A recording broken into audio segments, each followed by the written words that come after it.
Hello, my friends, Evolutionary Energy Arts family. How you guys doing?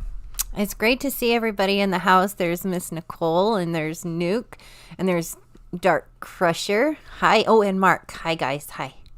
Strange floating orb in the house. Very cool. Very cool. Very cool. There's Sweetgrass. Hello, hello, hello. Hello, sister. Hope all you guys are doing awesome, having a great day. Lots of things going on. Obviously, we had 7.4 recapping today. Interesting, 7.4. Well, some sources said 7.5 in Mexico, and then we had one just north of New Zealand. I mean, what was that, like 4 days earlier, 3 days earlier? Very close to each other. Yeah. I mean, it's kind of uncanny how those two big ones are so close together. I think that's not super common, is it? No, I mean, it can happen. And, it's like I got this inkling feeling that we'll see something pretty similar happen again. I'm kind of feeling 3 there. And I would expect it in South America or in the Caribbean. Something maybe a 6-7 to around that 7-4 again. The thing is, when you look at it, the Pacific plate is in North America not really moving. So the energy is kind of transferring through to different areas. It makes me think, Cascadia and the San Andreas are becoming more and more likely because there's no release coming from those areas. Yeah, I mean, it does make you kind of sit back and really want to observe that really carefully. Jamie's in the house. Yes, live for the first time. Crash Steel as well. Arizona Raven. Sorry to hear about your friend. And, to everybody that's lost people due to this, plague that's on the land that we've talked about, it also does feel that that's building very much. We hear that. We're hearing a buzz of that. We're getting from sources out there that, maybe before we heard of empty hospitals, and now it's not looking like areas are empty. Quite the opposite is happening. We got John Ward also.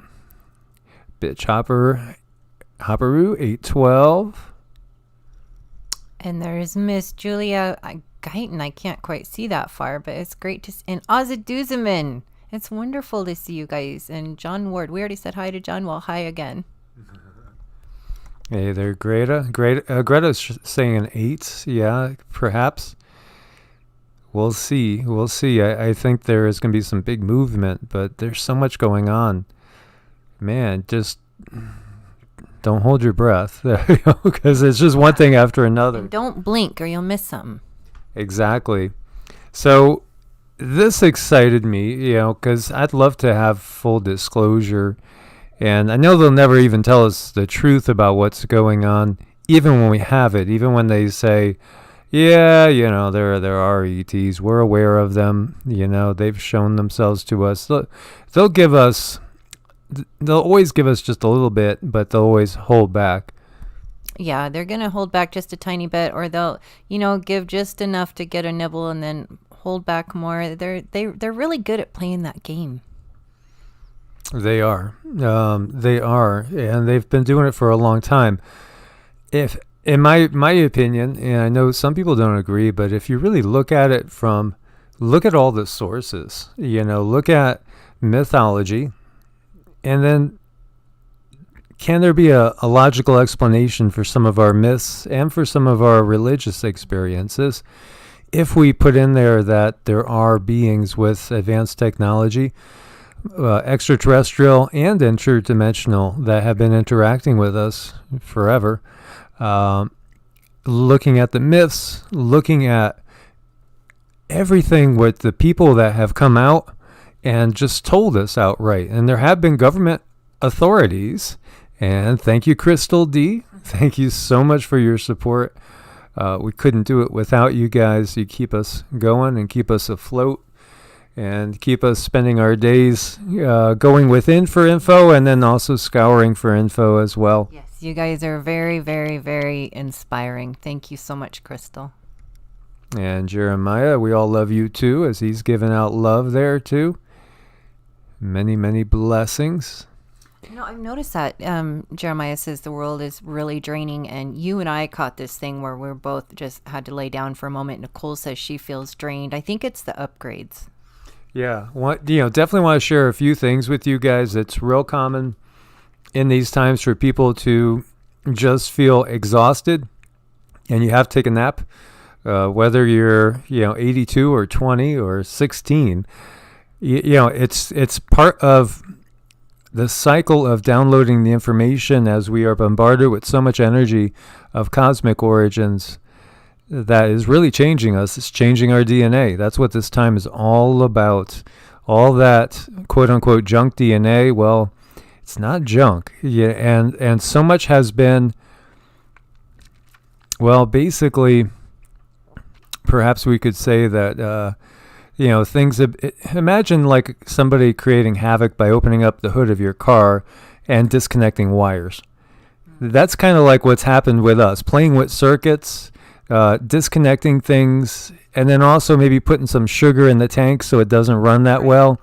That's what's been going on with us for a long time, but now that's all changing, even though they're trying harder than ever. Oh, yeah. They've laid out this horrible diet for us for years and years and years and years. And Shannon says that, hi, Mike and Cindy, I stay so tired. So you stay tired. That's another common thing that's going on as our vibration goes up, because I can't quite articulate it. I probably don't articulate it very well, but the vibration is going up. And if the body isn't super healthy, it can kind of pull the other direction, and it can make you tired. It can physically make you tired, because our energy bodies are far thicker now than they used to be. So there could be a little tug of war there going on there. It could be. And I would say if you're feeling very, very exhausted, you might need to do a fast. Either try intermittent fasting or a regular water fast or a juice fast. Just try to fast, because I think a lot of times when we're feeling exhausted and it doesn't go away, we got to purge more. We have to purge more. And then once we purge, like we did a 48-hour, and then we followed up with like another 24-hour after that. Now, we usually do only eat in about a 4-hour window typically. Some days, lately we played it more by ear. But for the most part, we typically would eat in about a 4 to 6 hour window max. And then some days after fasting, like we did quite a bit of fasting and then came back, and wow, did we eat a ton the other night. I couldn't believe how much we ate. We don't eat a lot, really. Like a typical thing might be a big salad, some bread and some cheese, something along those lines. But I feel like people are going through, you're going to go through a period of having to fast and purge and then rebuild, where you're going to end up, needing to eat a little bit more. But go through it in cycles, and it seems to be working well for many people to get out of the funk, because we're processing an awful lot. You're processing everything that's really occurred to you in your lifetime right now. Maybe other lifetimes. Exactly, your other lifetimes, and then things that have happened that's genetic memory in your DNA. So there's a lot going on right now for us. Yeah, so be really good to yourself. And Shannon says, how long should I do that for? Listen to your body. Absolutely listen to your body, and you'll find the answers there. But I do feel that intermittent fasting is a great lifestyle, and you could start with just, say, eating in an 8-hour window. That's what most people will do, and fasting for 16. I like to start my day, with nothing but coffee for like 4 hours, 5 hours. And just basically, like today I got up, and as soon as I got up, I started doing QiGong. I just felt like I had to, because I know my energy body is going through a major change. And honestly, I felt fantastic in like the last 4 days. There's been like energetic changes going on that have, for me, made me feel really good.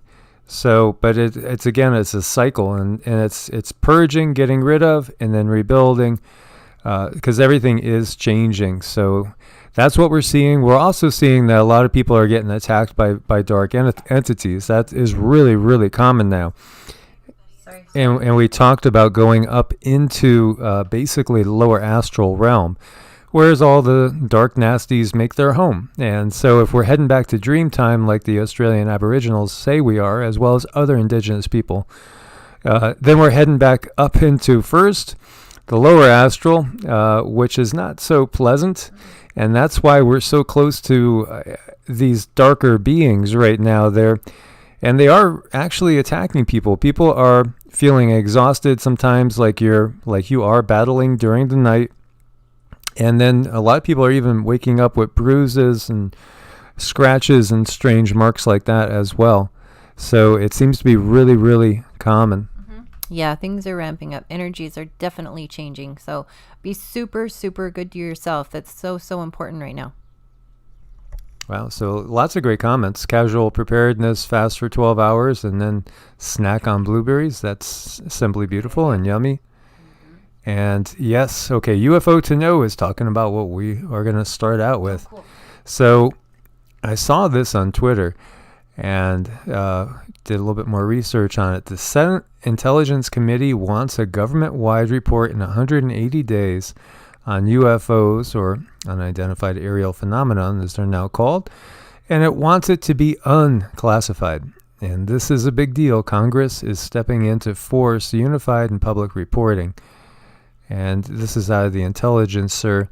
So, as we see, the Senate Intelligence Committee votes to allow public to see UFO records. Again, it's the apocalypse. All is going to be revealed. Yes, all is going to be revealed, and this is like the very first step. And what I got from this is that I feel they're being backed into a corner. They're not being given a choice. It's like, come clean. Or we'll show ourselves. Yes, absolutely. And that's part of what's going on right now, too.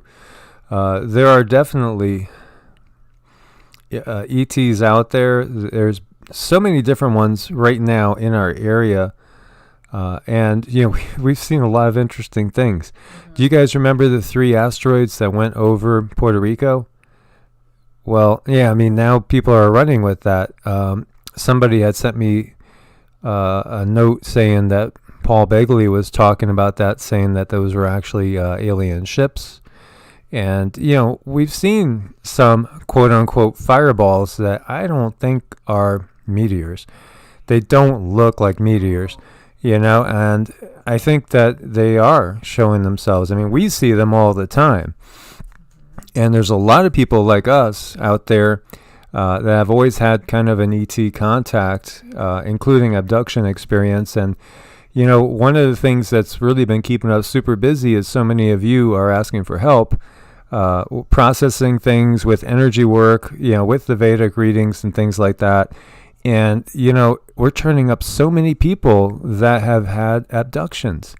It's way more common than you would think. And a lot of people are they don't want to look crazy, so they don't let people know. But if somebody else has had that experience and gone public talking about it, like Cindy and I have, then they feel like, well, I could share it with you, because you're not going to think I'm crazy. Right. A lot of people feel the understanding between the two of us, and, they can release a little bit and give a little bit of information and kind of diffuse some of those, that standing energy that's just sort of being pent up in your field because you don't know who to turn to.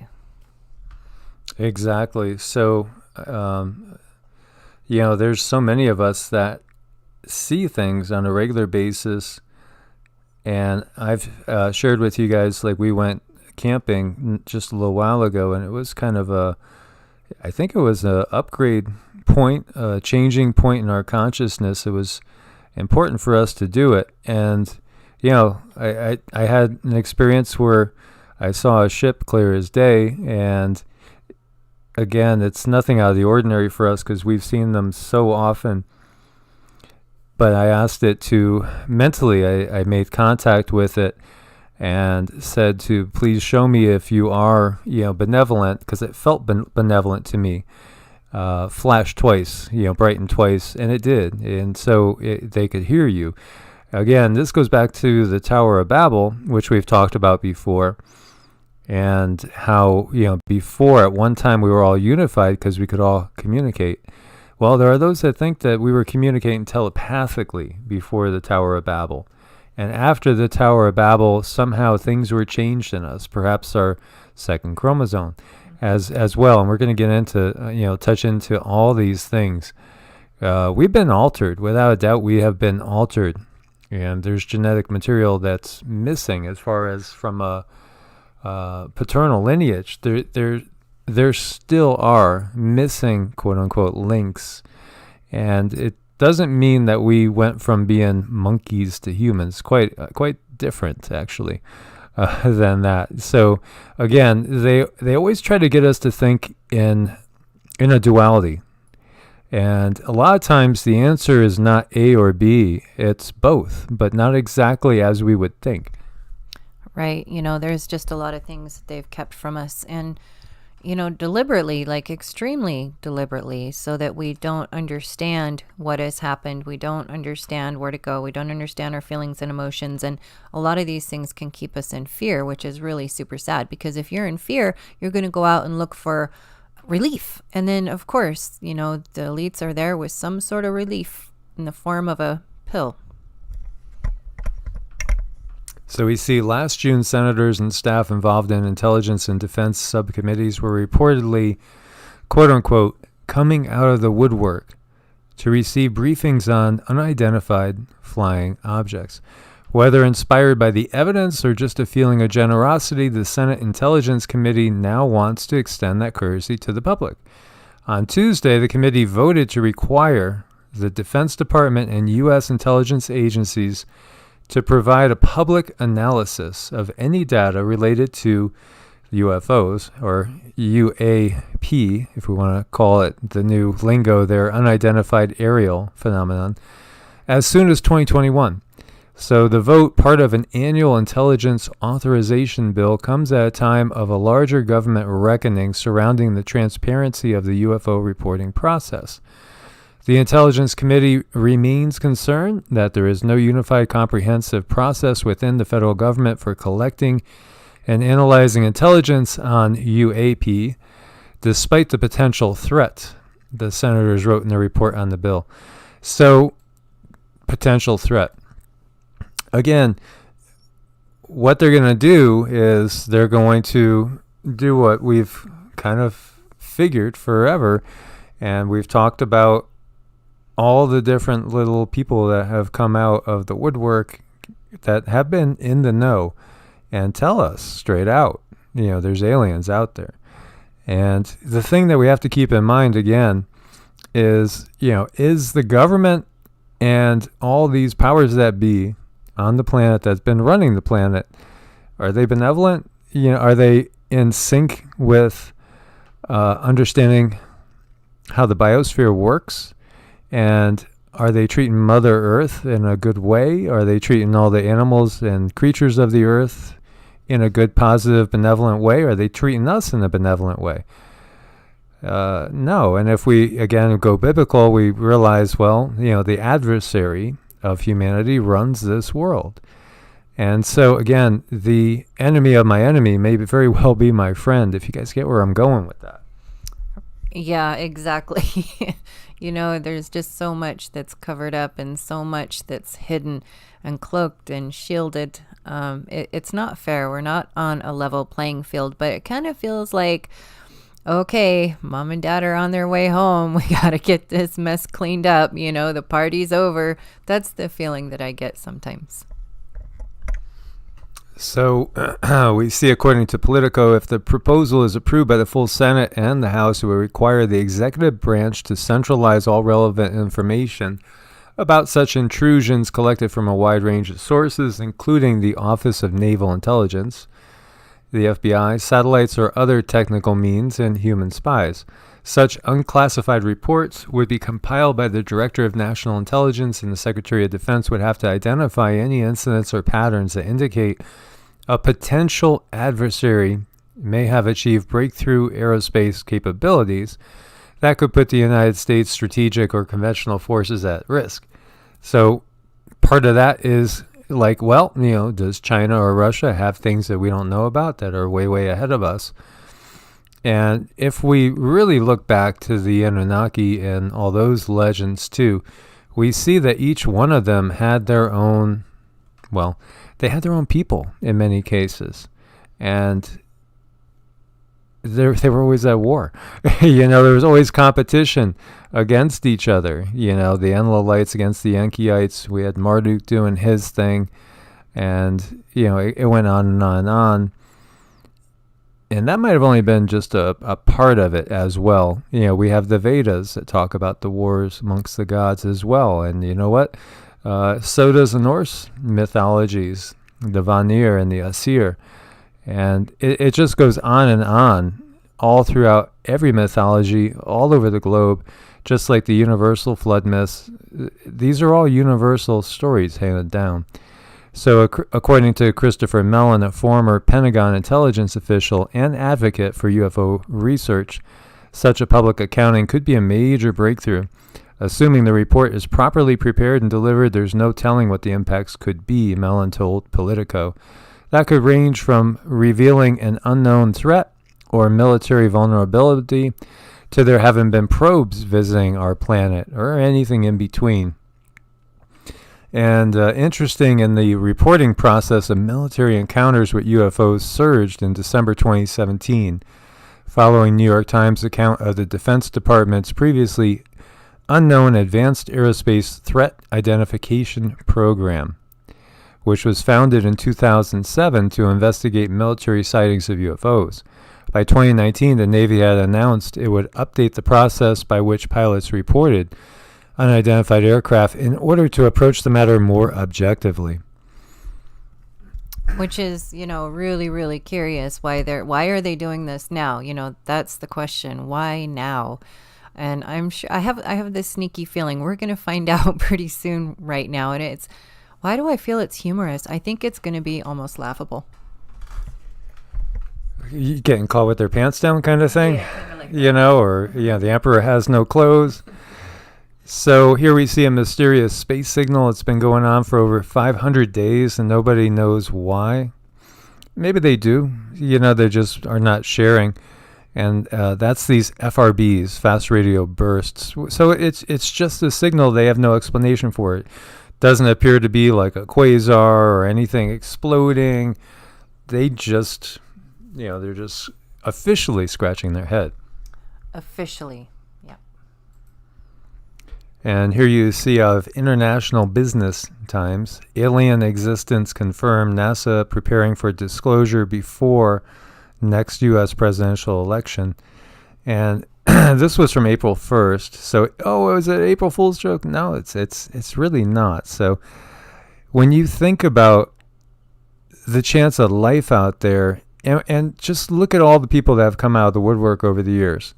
I didn't pull anything up to share about with Corey Goode and David Wilcock and Emery Smith and the other ones that have come forth talking about the secret space program, which is very, very real. I believe it is very, very real and been going on for a very, very long time. But then again, we know all about the Nazi technology that kicked Admiral Byrd's butt when he went down to Antarctica. And we know that from everything we've heard of and different resources and declassified documents, of the flying saucers that they had developed. And there's designs and there's videos of them. So, this is something that's been there for a long time. And of course, we've talked about this. U.S. military has officially published 3 UFO videos. Why doesn't anybody seem to care? Well, right now, because we got chaos going on with the CV-19, with riots in the streets, protests all over the place, the threat of war between India and China and between really the entire world right now. There's a lot on people's plates, so I think that this has moved a little bit farther back on the priority line, although this is a huge revelation. Yeah, I mean, it's pretty big, but it's like this thing that they keep doing is, look what this hand is doing, don't look over here. And it's this constant game of shells or cups or something to get people's attention focused elsewhere. And they do a really good job of it, actually, but thank goodness we have these shows and we can do these chats to, kind of go over this with you guys and remind each other that, yeah, there's a lot going on. But the most important thing right now is taking care of yourself, because I think they're trying to get our eyes off of ourselves.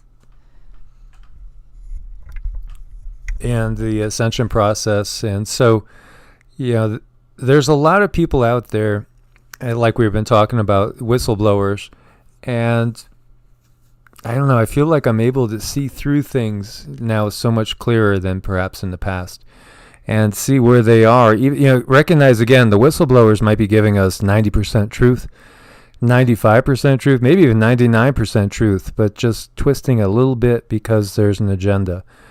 And as Cindy has uncovered in our channelings, as well as just, we both have covered going deep, there's agendas, even at very high places. There's agendas going on in 5D. It's not just perfect bliss and that, everything is absolutely 100% perfect, even in the higher dimensions. Again, it's as above, so below. And we have a free will universe here. So some will impose their wills on others. Yeah, and that's why, when you're getting that information, you have to recognize that it's coming from someone who's probably benevolent, but they also have their own point of view. And no matter how smart and wonderful and terrific you are, everybody is limited. Everyone is limited. So when you channel that information, you kind of have to keep that in mind too. But, as above, so below. That's so relevant. That's so extremely relevant. So you have former Senator Harry Reid saying aliens are very real and more has to be done. He's just one. There's so many that have come out. So Canada's former defense minister claims that aliens are real. So apparently there's a humanoid-esque race of aliens called the Tall Whites that live among us.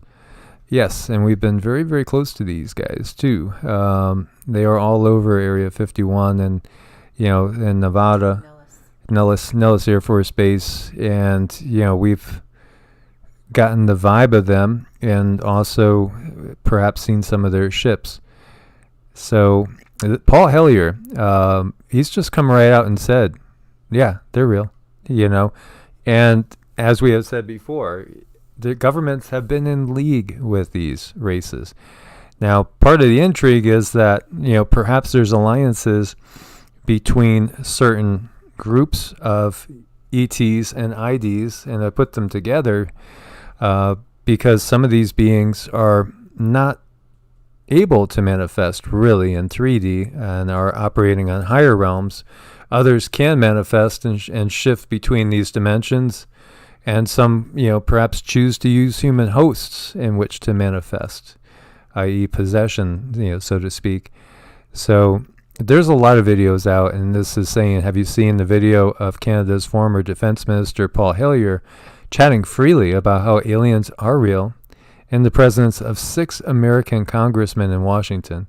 As someone who spent all winter stuck to my couch watching X-Files and fantasizing about Mulder taking me away to a far-off alien planet, this is basically like watching porn. Watching a government official talking to, most definitely that's something that's really, I just don't know why people haven't paid more attention to somebody like Paul Hellyer. As this article says, he's not a kook off the street. This is a guy that is a former defense minister, an educated engineer and an author who had a long career in Canadian politics.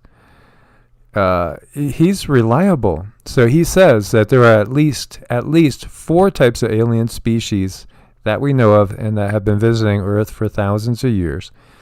The different species probably have different agendas and should not be considered as one entity. One of the species is called the Tall Whites. Hellyer claims that 2 of them are working with the United States. There are live ETs on Earth at this present time. A cabal formed by the Council on Foreign Relations, the Bilderbergers, and the Trilateral Commission, the International Banking Cartel, the Oil Cartel, and select members of the military are planning to create one world government. They are the ones suppressing the information about the aliens from the public. And, that's big right there. It's huge. I mean, this is all really good information, and I guess I'm I'm kind of feeling hopeful. I'm really hoping that there's going to be a lot of things that come out that we understand and help bring some relief to some people that they know the truth, they feel the truth, but their families think they're crazy, so they get a bad rap, and it's just not fair. And hopefully this would level the playing field.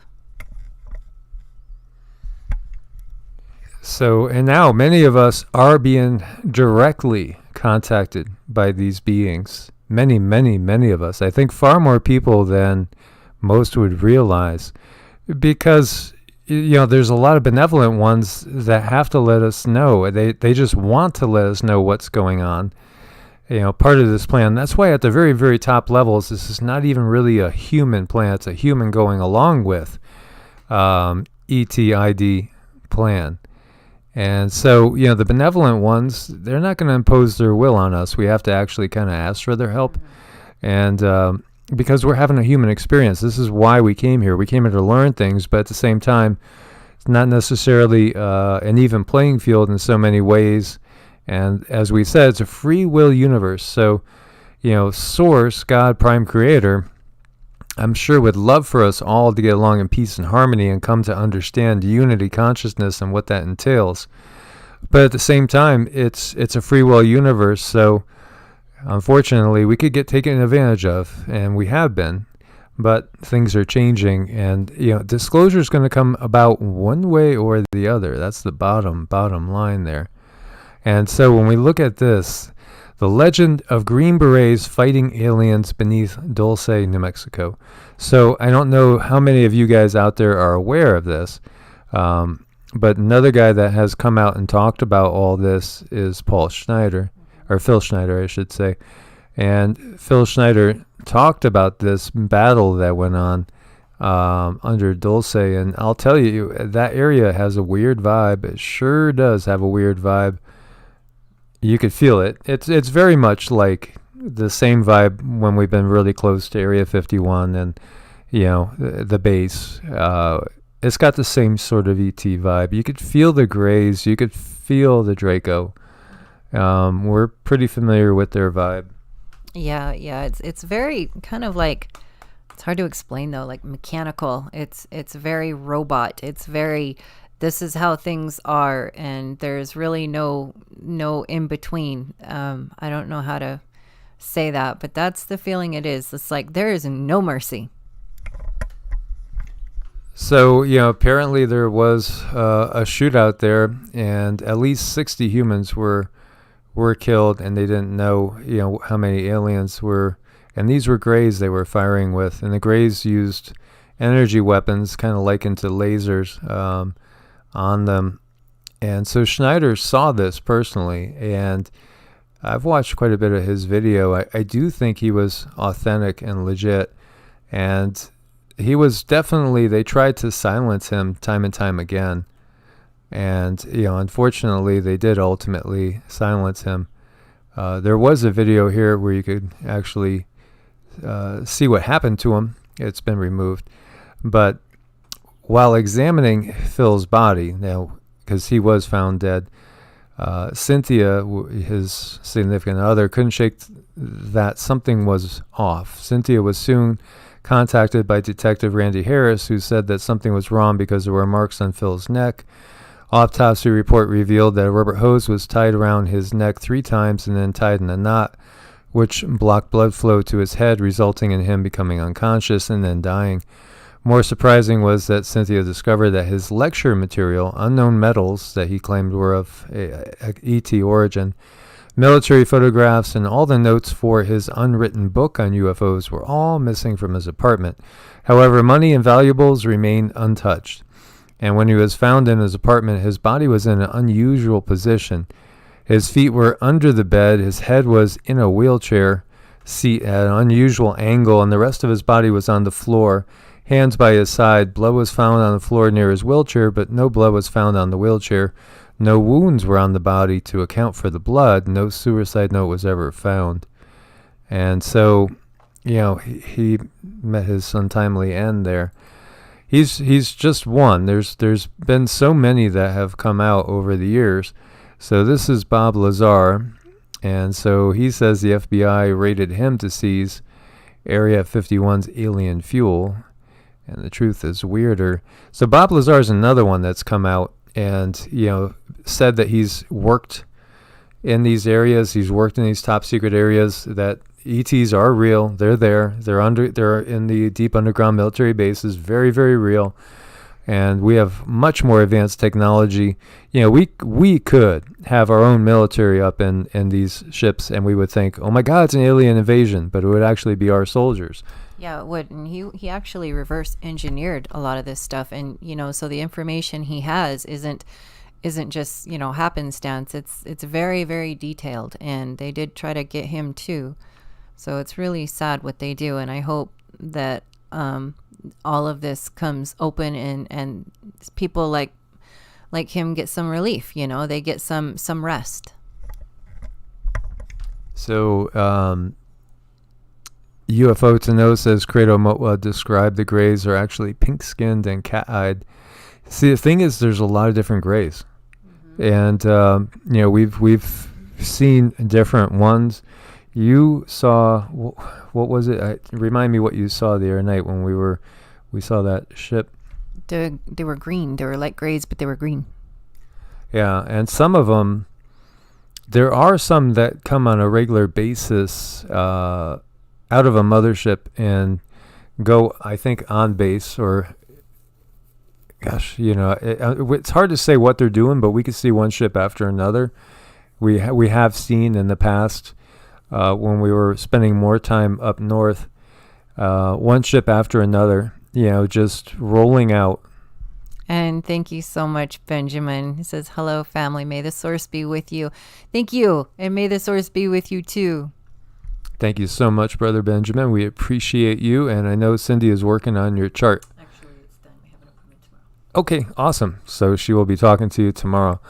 But there's some others, and there's so many different types of them. Yeah. There's a lot of different grays. Now, some grays are actually, there are some that are relatively benevolent, and again, they work for both sides. They're kind of just like, a lot of them are just drones, worker bees. Yeah. Well, these ones that I saw or remote viewed, they were different. They were actually happy. They were benevolent. It's like they liked their job. They had tentacles on their face. They were different. Almost had like a dinosaur type of face with tentacles. It was interesting. So there's so much out there. It's just endless. So yeah, and as Cindy had said, Bob Lazar had back engineered a lot of the technology. And then we have Dr. Stephen Greer. And so he has done several movies. And again, he's another one that comes out talking about actually seeing them, knowing about the programs. Some people, I feel, might still be, they might be disclosing, but they still might be under influence of some of these powers. So, with any of them, again, I think it's wonderful because I do think they give us a bunch of truth and some real disclosure. But then you have to wonder, they're under pressure for sure. Their lives are definitely going to be threatened. We've even had outreach numerous times, and even just a few weeks ago, where they're just letting us know we're watching you. We watch you. We know where you, we know places you go, things like that. So anybody that's doing this type of thing is going to get threats. And maybe they give us some, but there's stuff they have to hold back. Or perhaps, they're part of this, bigger picture going on in a different way as well. Like a controlled release of sorts. Yeah, exactly. So with everything, you have to use your own discernment. Now, besides like the modern, we have the ancient also, and we've shown so many of these things.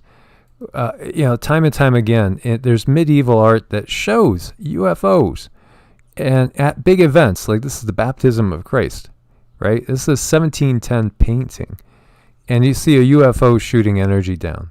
What are they trying to tell us? There's so many of these. Here's a UFO in the background, and again, it's a saucer. It's a saucer. 16th century painting.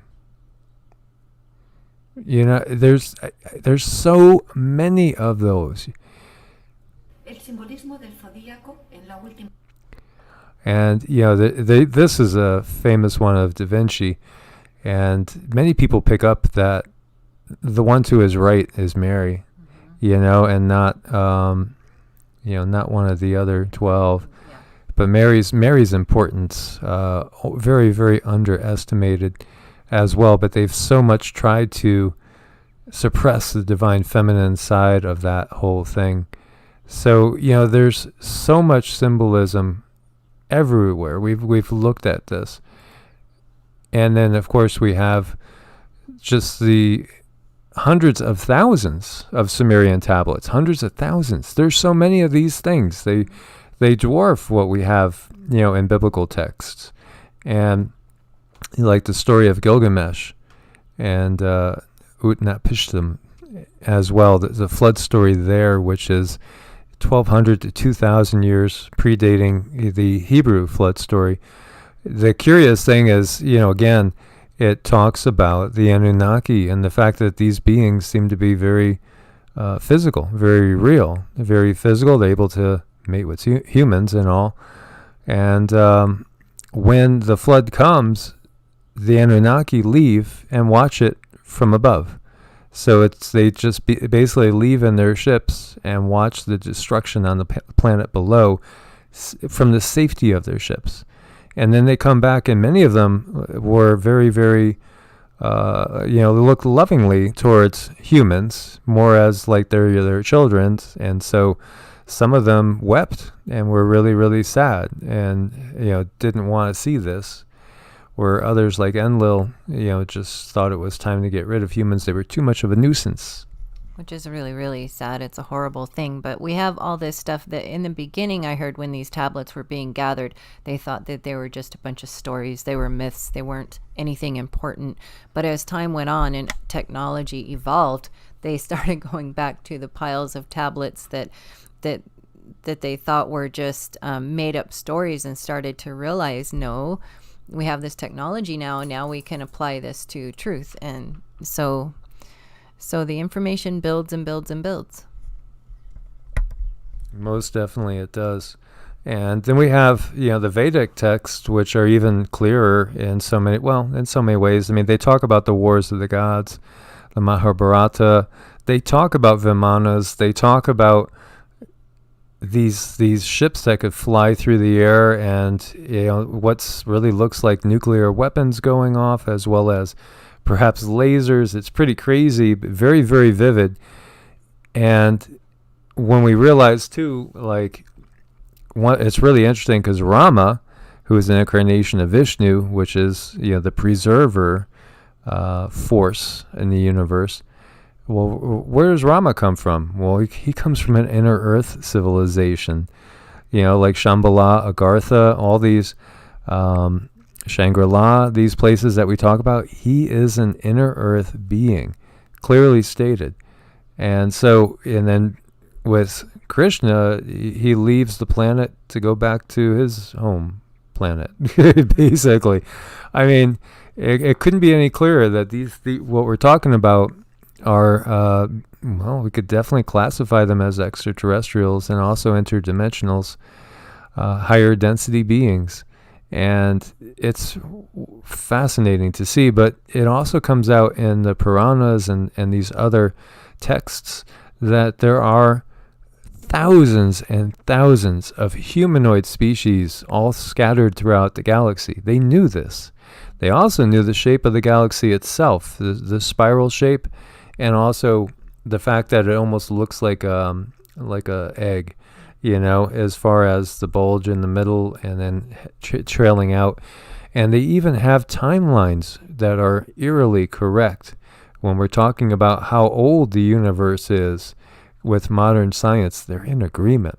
Somehow they got this information. Was it given to them from these beings, perhaps, or perhaps leftover society, like, you know, what we would call Atlantis or Lemuria? Yeah, so there's a lot of information out there, and it's building and it's building and it's building. And I believe, with the cyber book burning that's going on, that's really frightening, because a lot of this information is real, and they've taught us that it's not real. It's just made up stories, and there's no such thing. And I mean, but there's so much information on this stuff, and then details and stuff. And it's all ages and it's all peoples. And so, to think that we're alone, it doesn't make any sense at all. And you see here, they also talk about the mythical wars between the gods witnessed and depicted by humans since the beginning of time. It's pretty obvious. And some of you are seeing these battles of the gods in dreams. And you've been sharing that with us. So I think that's what we're coming to again, as you see here, people being taken away in the saucer again. And we see this in all these different cultures. Angkor Wat is very, very interesting as well. So many interesting things to get into. And you see Ganesha writing the Mahabharata.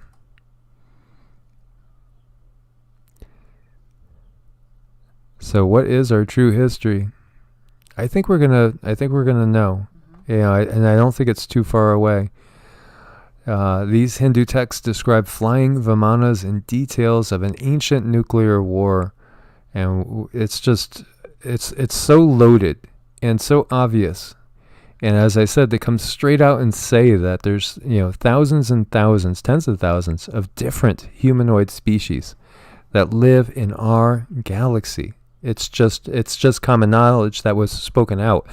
And that's one of the reasons why I so love this tradition, because I feel like it's very honest. They're not trying to hide anything which has been hidden in the West purposely. Yeah, definitely. And they've raised us, in the schools and stuff, to say, oh, there's only one God, and there's nothing else out there, and you're going to burn forever if you don't just believe us and submit, and that's just not true. All of these ancient texts should have been taught in grade school so that people could understand themselves better, I feel. And again, it's not necessarily a case of either or, which they try to sell us. Well, if you're not a capitalist, you're a communist. Can't be anything else. But in reality, there's always other potentials. And if you look at Hinduism, they recognize the gods. They call them the devas, not really the gods, but they're devas, which are just we could equate them to like a more advanced level of being, and some of them definitely feel that they are on much higher densities than this. But they recognize that they're not the source of everything. They're, again, a sentient being like us, containing consciousness and inhabiting bodies of various densities. They're not source, but yet they also recognize that source lies within them and lies within us. So source is in all of us. So the real God, the singular God, prime creator, however you want to view it, there is one source. So, that's acknowledged. But just like in Taoism, the Tao, as soon as you can name something, it's not it. Because it's so ineffable, it's so above and beyond. But there are most definitely many different types of beings. And now, so many of us have gotten used to and gotten acquainted to some of the mythologies through like Marvel Comics and all the movies that come out now. The Avengers, Thor, all that, Ragnarok. And so this little thing is saying when Asgardians walk the earth, it's really interesting, when you look at it. There's a rainbow bridge between Asgard and Midgard. And so we are on Midgard, and they have 9 different worlds in the Norse mythology. And again, it's fascinating that they look at the gods as these superior beings, but they're not the sole creator. They recognize again that they're not the sole creator of everything. They all have their kind of place in things. Yeah, they do. They all have different abilities, different ways about them, different belief systems, but a little more advanced than us. It's interesting that, when we go back to the past, then maybe now with our scientific understanding, go back, re-look at these mythologies and traditions, and then, see how everything really does fit together. So, Asgard protects Earth. That's these gods actually protect the Earth realm. And then we have, Ragnarok, and it's interesting that, one of the big baddies as far as the dark entities is again another dragon-like serpent-type being. There's always those dragons, those Draco referenced. Interesting stuff. It is really, really interesting stuff. And then we got the genetic evidence. As you see, ghost DNA hints at Africa's missing ancient humans because something is missing. So is it the Anunnaki DNA that's missing? There's a missing puzzle piece in all this. And, guess what? Yeah, Neanderthals could breed with Homo sapiens sapiens. And now Denisovans as well bred with certain Homo sapiens. So we see this, and then we've discovered more and more and more various different types of humanoid beings that have been on the planet. And if we again look back to the Vedic tradition, they say there's tens of thousands of different humanoid species out there. The humanoid shape, the star, right? Da Vinci's star, with the arms extended, legs extended, the 5 points, again, the pentagram. It's all representing that this is kind of a universal thing. It's a very, very common thing out there. It's a way life takes form. Consciousness takes a form that's very usable and very user-friendly in this 3D manifestation. Very user-friendly, and it comes with an interface sort of kind of that you can at least understand. But yeah, I think that all this information that we're going over now should be taught like early on in schools because it's useful. You can fill your soul with this. You can understand things with this. So it's just, I'm glad we can go over it now. I'm really glad we can go over it now. It's better late than never. And so we were told that, all these other beings that lived here on the planet, all these other humanoids, like they didn't know really about the Denisovans until after 2000.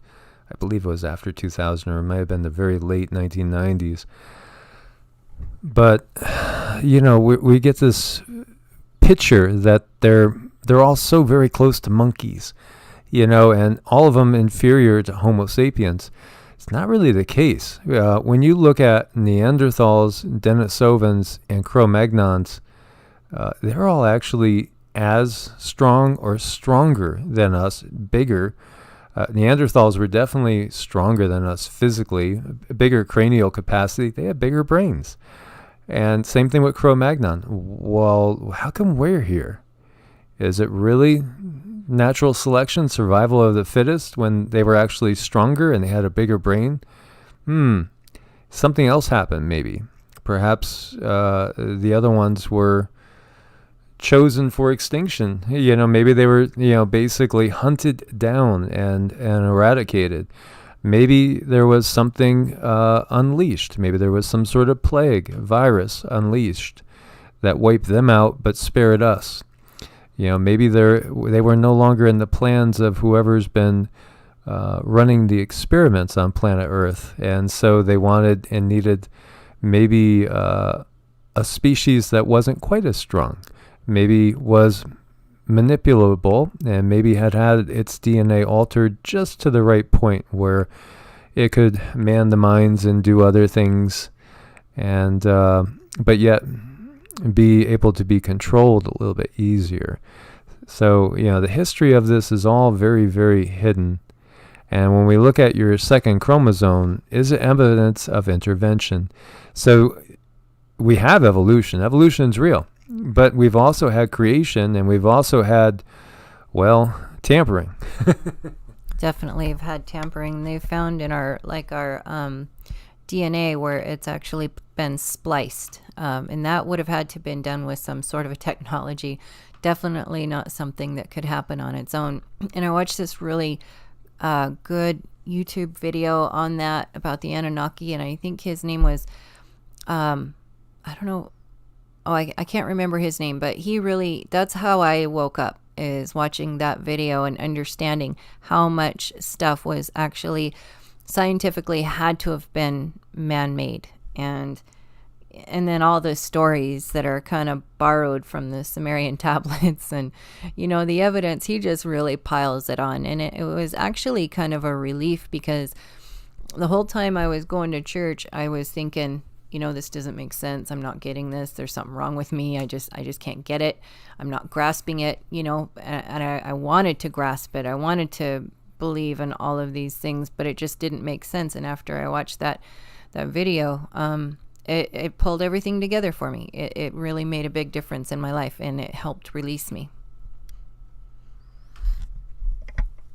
Yeah, it's also fascinating to look at and to see this and to put the puzzle pieces together. So fascinating. And I think we are getting closer to at least more disclosure, perhaps not all.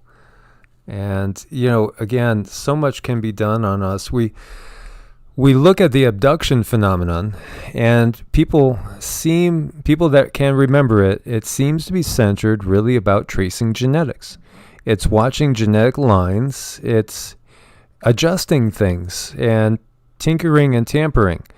And so if we look at people getting abducted, and then we look at virgin births and things like that, well, here's an explanation for a virgin birth. Perhaps they were taken. Perhaps they were impregnated with whose seed? Who knows? Maybe it was the seed of one of the gods. Maybe it was something that was completely engineered from different species and is going to be the new root race of, the next group that's to come. And so, will Homo sapiens sapiens end when this age truly ends? And will there be a new race that comes? And when we say that, we mean a new form of human, just like we no longer have full Neanderthals, although there is some Neanderthal DNA in some of us. I think I have like 2.7%, something like that. And same thing with Denisovans as well. They apparently are gone. Cro-Magnon apparently gone. Will Homo sapiens sapiens be gone? But will there be something new? And what will that new be as well? And so it's really fascinating to look at in that light.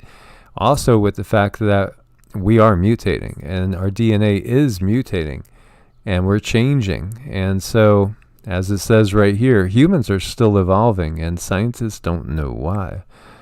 And natural selection is not the only factor driving evolution. Does it have anything to do with the increase in cosmic rays coming in? Does it have anything to do with the intervention of these ETs and their genetic experiments? Yeah, I think it has a lot to do with the cosmic rays that are coming in. And it is definitely changing us. When I studied the tuning forks in the human biofield just recently, within like the last 8 months, they did studies and they realized that our energy body is far thicker, and they made a new tuning fork to help cut through the traumas in the energy field. But this isn't common knowledge. You really have to dig to find this information. You do. So we live in absolutely fascinating times right now, guys. This is really amazing what we're seeing. I saw a comment in there, Loki crossed with Thoth is the real Joker. That's an interesting comment, an interesting thought there as well. Many people are visited, many people are abducted, many people have had these experiences. An awful lot of them are Rh negative, but not all. But Rh negative is definitely one. It seems also they're very, very curious in keeping up with people that perhaps have ties that go back to maybe ancient Atlantis, if you follow Robert Seffer's work. And I've been very disappointed. He hasn't put out anything in over a month. I wonder if something...